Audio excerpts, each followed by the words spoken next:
আছেৰে পৰা হ'ল 2 গোৰ্খা সাংগীতিক ৰিয়েলিটি শ্ব' গোৰ্খালী তাৰাৰ ফিল্ড অডিশ্যন।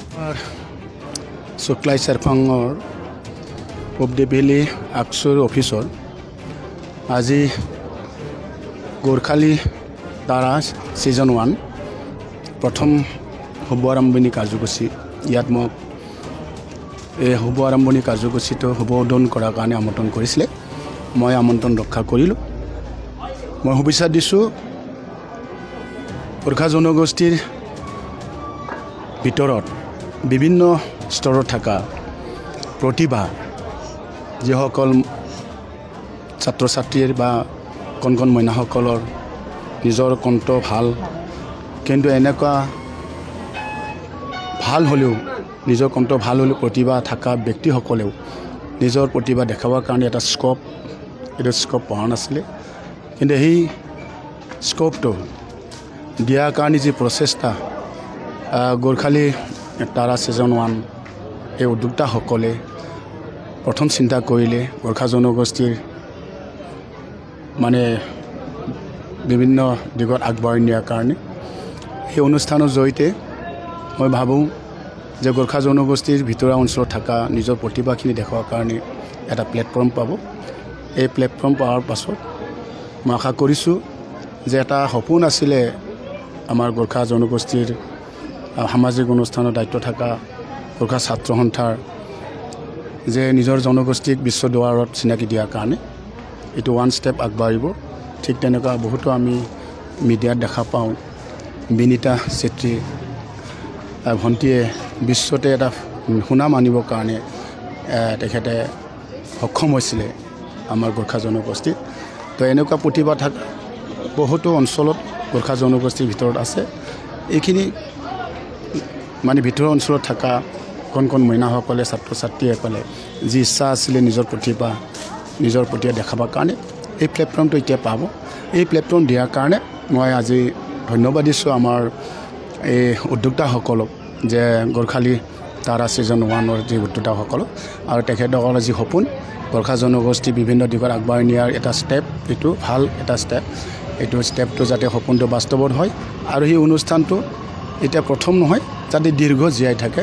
সকলো মানে ৰাইজৰ সহযোগত এইখিনি মই আশা কৰিছোঁ আৰু সমূহ ৰাইজক মই এই উদ্যোক্তাসকলক মানে যি পাৰে দান বৰঙণি দি যাতে তেখেতসকলৰ যি সপোন এই সপোনটো বাস্তৱ ৰূপায়ণ কৰাত যাতে সহায় কৰে মই অনুৰোধ ৰাখিম। অনুষ্ঠানৰ উদ্বোধন কৰে BTR কাৰ্যবাহী সদস্য ৰণেন্দ্ৰ নাৰ্জাৰী। গোৰ্খালী এণ্টাৰটেইনমেণ্ট ৱৰ্ল্ডে আয়োজন কৰা এই ৰিয়েলিটি শ্ব' প্ৰথম ফিল্ড অডিশ্যন তামুলপুৰ জিলাৰ পৰা বাঙালীপাৰাত অনুষ্ঠিত হয়। এই অনুষ্ঠানৰ উদ্বোধন কৰে BTR কাৰ্যবাহী সদস্য ৰণেন্দ্ৰ নাৰ্জাৰীয়ে। তাৰপিছতে বন্তি প্ৰজ্বলন কৰে বিশিষ্ট সাহিত্যিক তথা সাংস্কৃতিক কৰ্মী অৰ্জুন উপ্ৰেতি আৰু বিশিষ্ট সমাজকৰ্মী শেখ প্ৰসাদ উপাধ্যায়। জুনিয়ৰ আৰু ছিনিয়ৰ দুয়োটা শাখাত আয়োজন কৰা এই ৰিয়েলিটি শ্ব' তামুলপুৰ ফিল্ড অডিশ্যনত প্ৰায় 18 শতাধিক প্ৰতিযোগীয়ে অংশগ্ৰহণ কৰে। উল্লেখ্য যে ৰাজ্যিক তথা ৰাষ্ট্ৰীয় পৰ্যায়ত অনুষ্ঠিত কৰা এই ৰিয়েলিটি শ্ব' অসমৰ মুঠ 12টা স্থানত অনুষ্ঠিত কৰা হ'ব। অনুষ্ঠান শুভ উদ্বোধন কৰি কৈছে গোৰ্খা জনগোষ্ঠীৰ শিশুসকলৰ এই অনুষ্ঠানৰ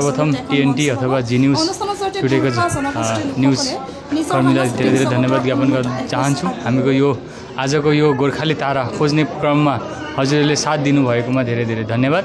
हामीहरूको म चाहिँ गोर्खाली ताराको म्यानेजिङ डाइरेक्टरको रूपमा छु र उहाँ हुनुहुन्छ हाम्रो सेक्रेटरी र उहाँ हुनुहुन्छ प्रोजेक्ट डाइरेक्टर सुरज दिमाल। र अब हेर्नुहोस् गोर्खाली ताराको क्रममा हामी खोज्न आज 5 तारिकदेखि हामी निस्केको छौँ र आजको सर्वप्रथम हामीले बङ्गालीपाडा स्थित आक्सु अफिसमा हाम्रो अडिसन हुन गइरहेको छ, चलि नै रहेको छ अहिले। र अब नेक्स्ट हामीको 6 तारिक छ निकासीमा। त्यस्तै पर्यायक्रमले हामीले 12वटा डिस्ट्रिक्टमा अडिसन हुन्छ। र हेर्नुहोस् अडिसनको लागि चाहिँ जुनियर र सिनियर दुईटा क्याटेगोरीमा छ र यो जुनियरको क्याटेगोरीमा 6 वर्षदेखि 14 वर्षसम्मको नानीहरूले पार्टिसिपेट गर्न सक्नुहुन्छ र सिनियरमा 15 देखि माथि कुनै एजको लिमिट छैन, उहाँहरूले पार्टिसिपेट गर्न सक्नुहुनेछ जो पनि सङ्गीतमा अब्बल हुनुहुन्छ अथवा सङ्गीतलाई श्रद्धा गर्नुहुन्छ। र अर्को कुरो यसमा चाहिँ हामीले के एउटा सानो एउटा रकम जुन रेजिस्ट्रेसन फिस भनेर एउटा राखेको छौँ त्यो 300 छ। यसमा कुनै पनि जाति अथवा कुनै पनि भाषा, सङ्गीतको त्यसै पनि भाषा जाति धर्म हुँदैन, जसले पनि गाउन सक्नुहुन्छ। उहाँ खालि गोर्खाली भाषामा अथवा नेपाली भाषामा गीत परिवेशन गर्नुपर्ने हुन्छ। यसमा सर्वप्रथम ग्राउन्ड अडिसन हुन्छ, त्यसपछि हामीले स्टुडियो राउन्ड अथवा मेगा अडिसन भन्ने राउन्ड राखेको छौँ। त्यहाँपछि हामीले यो जुन अडिसन हुन्छ ग्राउन्ड अडिसन, यो ग्राउन्ड अडिसनको रिजल्ट चाहिँ हामीले बाई फोन उहाँहरूलाई सिलेक्सन भएको पछि उहाँहरूलाई फोनको मार्फत हामी जनाउनेछौँ। र यसमा हेर्नुहोस्, हामीले एउटा बृहत्तर गोर्खाली इन्टरटेनमेन्ट वर्ल्ड भन्ने एउटा ट्रस्टले हामी लगभग हामीको निकैजना हामीले एउटा ट्रस्ट बनाएर गठन गरेर यसलाई एकछिन इन्टरटेनमेन्ट वर्ल्ड भन्ने ट्रस्टले हामीले यो गोर्खाली तारा फर्स्ट स्टेप हामीले सिङ्गिङ रियालिटी सो गर्न गइरहेको छौँ। र यसमा असमवासी अथवा भारतवासी जम्मै सङ्गीत प्रेमी, कल्चर प्रेमी, जाति प्रेमीलाई हामी एउटै आह्वान गर्न चाहन्छौँ कि हामीहरूको यो गोर्खाली तारा खोज्ने क्रममा हजुरहरूको सबैको साथ सहयोग हैन, मेन्टली, फिजिकली, फाइनेन्सियली सबैतिरबाट सहयोगिता गर्नुहुन म गोर्खाली ताराको म्यानेजिङ डाइरेक्टरको हैसियतले हजुरहरूलाई आह्वान गर्न चाहन्छु। यो प्रोग्रामलाई सबैले मिलेर सक्सेस गरिदिनुहुन्छ भन्ने हामी आशावादी।